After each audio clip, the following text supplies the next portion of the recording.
segundo simpósio de língua portuguesa acontece no campus Coração Eucarístico. Você se lembra do Vem Pra Rua? Ano passado, as manifestações fizeram milhões de pessoas ecoarem esse mesmo grito. E em 2014, ano de Copa do Mundo, a insatisfação parece aumentar com a proximidade do evento. Mas afinal, podemos esperar novamente as pessoas nas ruas? E como elas poderão influenciar o cenário político brasileiro?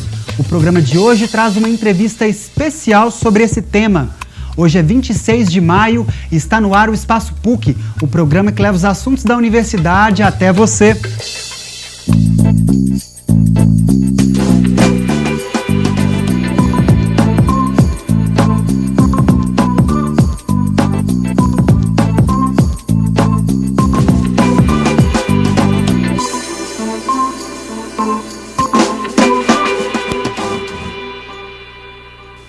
Olá! Entre os dias 28 e 30 de maio, o Programa de Pós-Graduação em Letras e o Centro de Estudos Luso-Afro-Brasileiro promovem o segundo Simpósio de Língua Portuguesa e Literatura. Com o tema Universidade e Educação Básica, Ações e Omissões, o evento vai discutir a baixa comunicação entre as universidades e a educação básica. Faça a sua inscrição e saiba mais informações pelo site pucminas.br/pós/letras. 2013 foi um ano marcante para o cenário político e social brasileiro.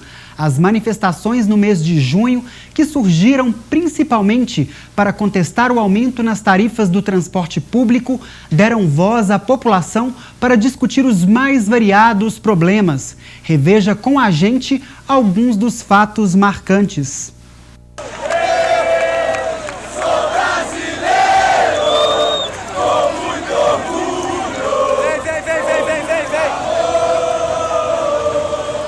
Em junho de 2013, milhares de brasileiros saíram às ruas para protestar. E os motivos foram vários. Exigências por melhores escolas, saúde, transporte e habitação de qualidade. Em uma só voz, em um só coro, as praças e pontos estratégicos de várias cidades brasileiras foram tomados. O verde e o amarelo da nossa bandeira coloriram o rosto de muitas pessoas. Uma cena que não era vista desde o fim da ditadura nos anos 80.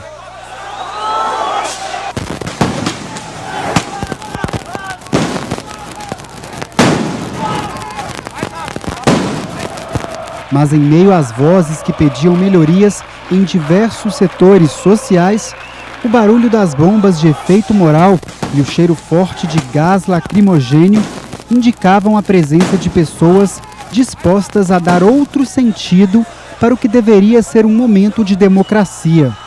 Agências bancárias depredadas, muita correria e desespero.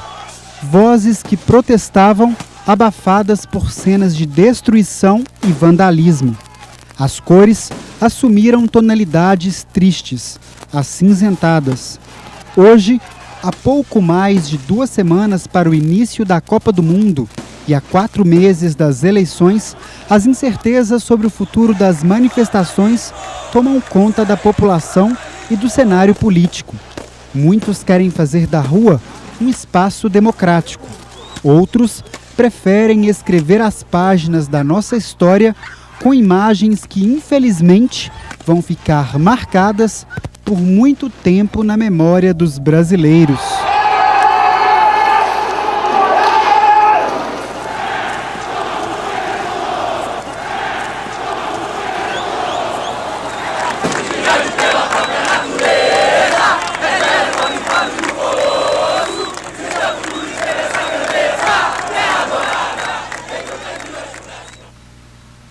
O ano passou, mas os questionamentos ficaram. E para 2014, os gastos com a Copa do Mundo podem voltar à pauta das manifestações. Novos protestos estão previstos e com eles surgem muitas dúvidas. Uma delas diz respeito ao direito de manifestar ou não e a influência disso na política. Quem fala com a gente sobre esse tema é Rudar Russi, cientista político e ex-professor da PUC Minas. Professor Rudar, boa tarde. Boa tarde, Daniel. Obrigado pelo convite. Hein? Seja bem-vindo ao Espaço PUC. Professor, 2014, um ano muito esperado pelo esporte, mas, ao mesmo tempo, um ano de incertezas. O senhor acredita que realmente seja um ano com diversas nuances para o cenário político? Ah, com certeza. Primeiro que a gente nunca viu no nosso país, né, o país do futebol, um período como esse que nós estamos vivendo, tão próximo de uma Copa e sem nenhuma cor verde e amarela na rua. Isso já mostra que a Copa vai ser um evento da FIFA, não a Copa do Brasil. Ou seja, conseguiram pautar o país. A última pesquisa da Datafolha revela que 55% dos brasileiros, portanto a maioria, acham que a Copa vai trazer problemas, não vai trazer vantagem nenhuma.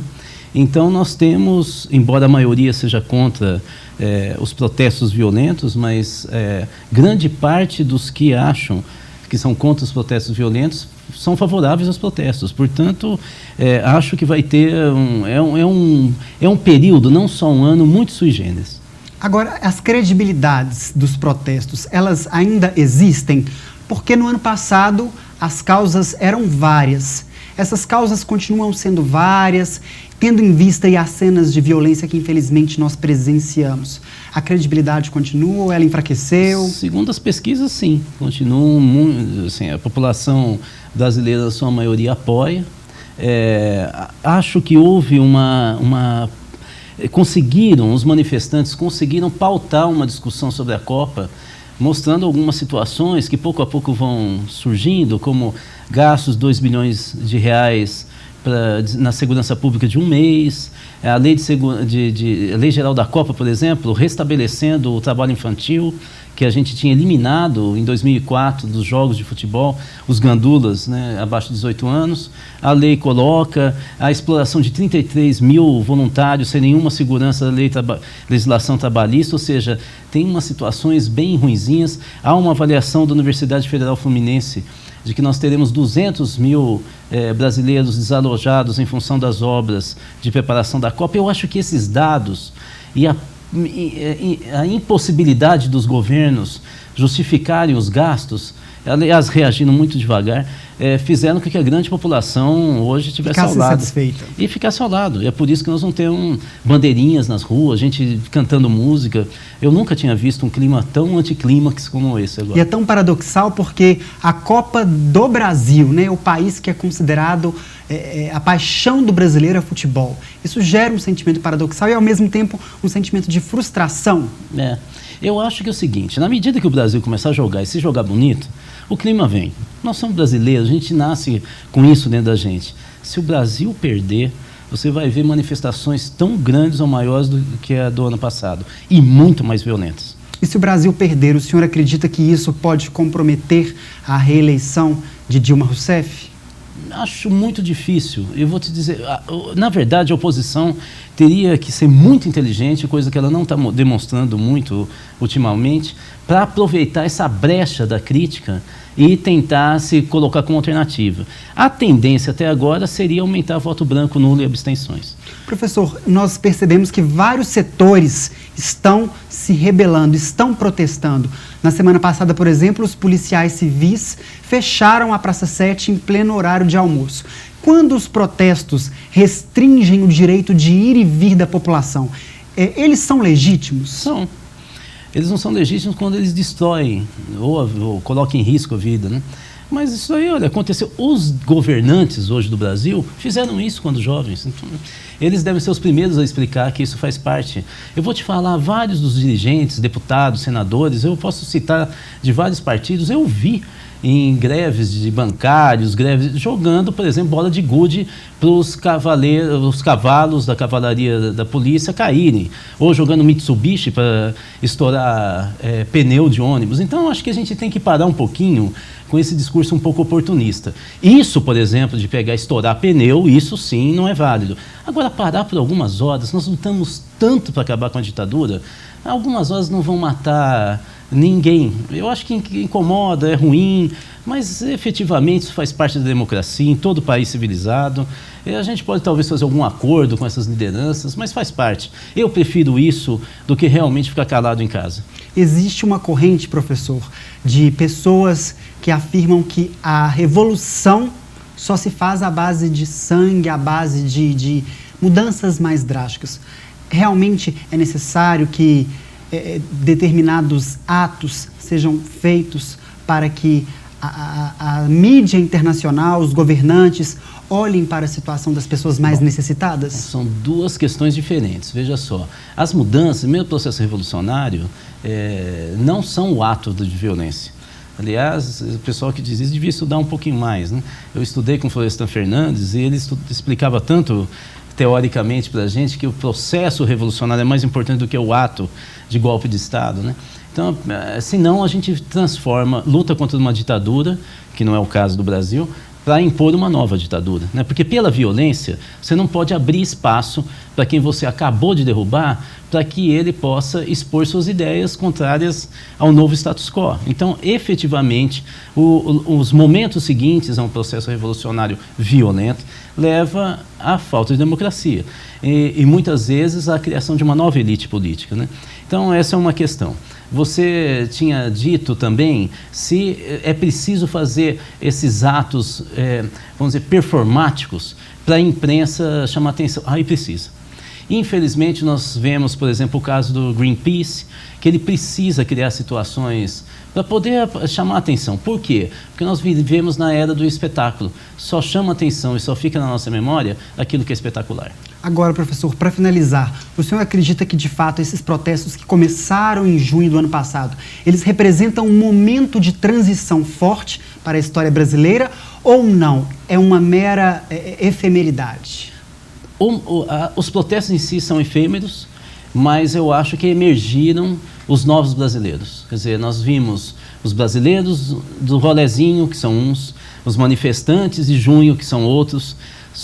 As greves agora e a base sindical atropelando os sindicalistas são outros novos brasileiros. Só falta aqueles que recebem o Bolsa Família. O resto, todos já apareceram. É um novo Brasil. Ok, professor. Muito obrigado pelas palavras e volte sempre ao nosso programa. É só convidar. Muito obrigado. O Espaço PUC de hoje chega ao fim. Participe do programa com sugestões pelas redes sociais da PUC TV. A sua opinião é bastante importante para nós.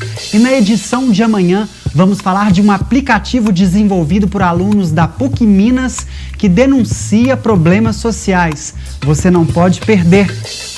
O nosso encontro é às 4h45 da tarde aqui na PUC TV e também na TV Horizonte. Um abraço, obrigado pela sua companhia e um ótimo começo de semana.